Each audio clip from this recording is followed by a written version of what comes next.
Hello again, welcome again to another video, systems of equations. So we have two sets of equations here.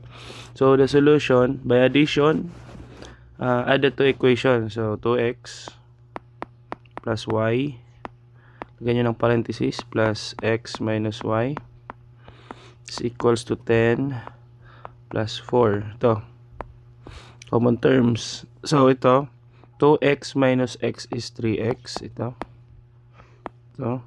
So y minus y is 0. So ito na lang, 10 plus 4 is 14. So x is equals to 14 over 3. So ito, isa-substitute na natin ito sa second equation.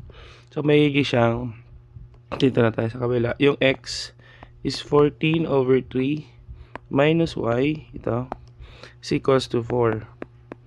So transpose negative y is equals to 4 minus 14 over 3.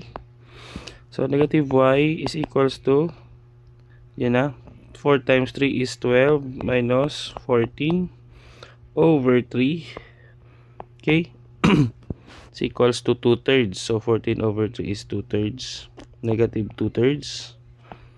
So y is equals to, divide both sides. Okay, magiging siyang positive 2/3.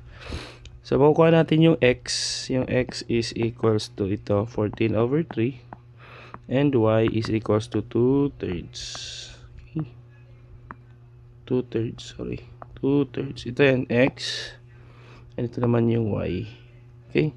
So kuha na natin yung x and y.